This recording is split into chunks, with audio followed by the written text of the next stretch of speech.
Very happy, and Jack and I are going to do some great things.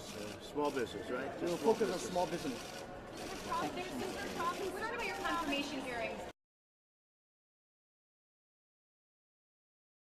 Explain to us how you think about the U.S.-China relationship, given some of the comments that Donald Trump has made about China being a currency manipulator. Did that come up during your meeting? Well, I think first, in America, there's a freedom of speech, right? So he can say whatever he wants, and I respect, I understand. But of course, I have my views. We did not debate about the China-U.S. trade or manipulation. We did not debate. We did not talk. We agreed on something. Small business, developing the Midwest America, helping the farmers there, small business there, exporting to China. So we all agreed.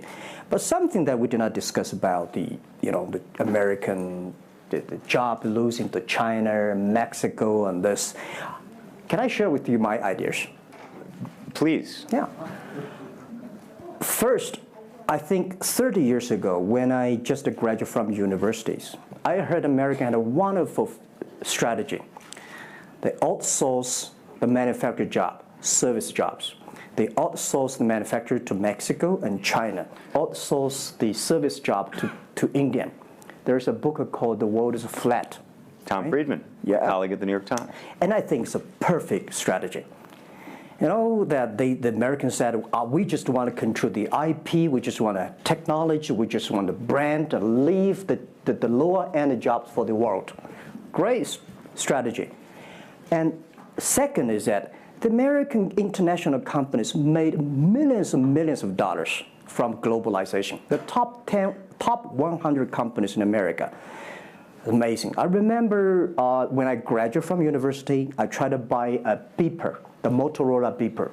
Cost me $250. My pay at that time is $10 a month as a teacher. And the cost of making that beeper is only $8 for a chip. Right. So past 30 years, IBM, Cisco, Microsoft, they made tons of money. The profit they made are much more than the 4 largest banks in China put together. The China Mobile Phone, China Unicom, and whatever you name it, put together. Still, these multinational companies made more money than. So their market cap grew more than 100 times in the past 30 years. But where'd the money go?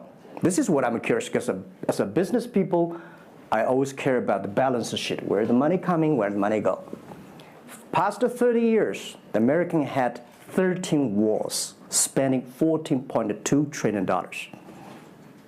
The money going there. What if they spend a part of that money on building up the infrastructure, helping the white collars and the blue collars? No matter how strategy good it is, you're supposed to spend money on your own people. Right? Not everybody can pass Harvard. Like me, they're not good at education, right? We should spend money on those people who are not good at schooling. And the other money, which I'm curious about, is that when I was young, I heard America is about Ford and Boeing, those big manufacturing companies. The last 10, 20 years, I heard about is Silicon Valley and Wall Street. The money go to the Wall Street. And what happened? Year 2008. The financial crisis wiped out $19.2 trillion USA alone. They wiped out all the white collars and destroyed 34 million jobs globally. So what if the money is not Wall Street? What if the money spent on the Middle East, Middle West of the United States? Developing the industry there, that could be changed a lot. So it's not the other countries steal jobs from you guys. It is your strategy.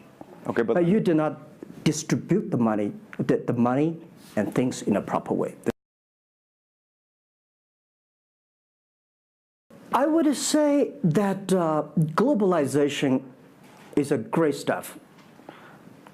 It's the USA, it's developed countries to teach us how how to do globalization. I remember 2002 or 1 before China joined the WTO, everybody in China was worried. Me, I was worried. Because what if all the international products come to China, destroy our industry, and we have lose a job? So convinced China, after 20 years, then you guys are say, this is a terrible thing.